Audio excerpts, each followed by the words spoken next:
स्वयंपाकात स्वादाची जान, डीएम मसाले तुमच्या घराची शान. छत्रपती शासन महिला गृह उद्योग कबनूर इचलकरंजी घेऊन येत आहेत अस्सल परंपरेची मराठमोळी चव म्हणजेच डीएम मसाले. मटन मसाला, चिकन मसाला, धणे पावडर, गरम मसाला, बिर्याणी मसाला, तिखट चवदार मसाले आणि चटणी म्हणजेच डीएम मसाले. तर आजच आपल्या जेवणाची रंगत वाढवण्यासाठी केमिकल विरहित डीएम मसाले, गृहिणींच्या मनातले मसाले आणि चटणी अवश्य वापरा. डीएम मसाले महिला बचत गटाद्वारे करणारे स्वच्छ माफक दरामध्ये म्हणजेच डीएम मसाले. संपर्क दिव्याताई मगदूम, मोबाईल 91 30 80 22 55.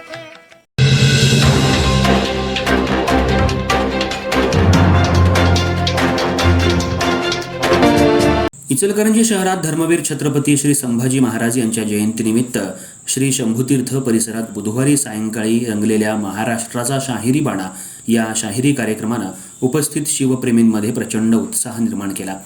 प्रसिद्ध शाहीर चंद्रकांत माने आणि शाहीर ऋतुजा माने यांच्या दमदार सादरीकरणानं संपूर्ण परिसर शिवमय झाला होता. धर्मवीर छत्रपती श्री संभाजी महाराज स्मारक समिती आणि इचलकरंजी महानगरपालिकेच्या वतीनं आयोजित या कार्यक्रमाला नागरिक, शिवभक्त आणि युवकांनी मोठी उपस्थिती दर्शवली. श्री शंभूतीर्थ उभारणीनंतर प्रथमच संभाजी महाराजांची जयंती इतक्या उत्साहात साजरी होत असल्यानं कार्यक्रमाला विशेष महत्त्व प्राप्त झालं होतं. शाहीर चंद्रकांत माने आणि शाहीर ऋतुजा माने यांनी सादर केलेल्या पोवाड्यांनी उपस्थितांच्या अंगात स्फूर्ती निर्माण केली.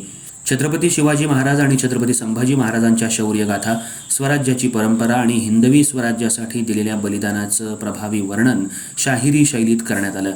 स्वराज्याचं तोरण बांधलं शिवबा राज या गीताला उपस्थितांनी उत्स्फूर्त प्रतिसाद देत टाळ्यांच्या गजरात दाद दिली. कार्यक्रमाची सुरुवात प्रेरणा मंत्रानं झाली. संपूर्ण वातावरण ढोल ताशांच्या गजरात आणि जयघोषांनी भारावून गेलं होतं. शाहिरी सादरीकरणातील जोश, शब्दांतील धार आणि इतिहासाची जिवंत मांडणी यामुळं कार्यक्रमाला विशेष रंगत आली. यावेळी मान्यवरांच्या हस्ते धर्मवीर छत्रपती संभाजी महाराज यांना पुष्पहार अर्पण करून अभिवादन करण्यात आलं.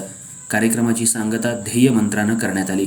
दरम्यान जयंतीनिमित्त 9 मे रोजी श्री शिवछत्रपती आणि संभाजी महाराज यांच्या जीवनावर आधारित स्पर्धा परीक्षेचं आयोजन करण्यात आलं होतं. इयत्ता 4थी ते 9वी आणि इयत्ता 10वी ते 12वी अशा 2 गटात ही परीक्षा पार पडली. विजेत्या विद्यार्थ्यांना मान्यवरांच्या हस्ते बक्षिसं प्रदान करण्यात आली.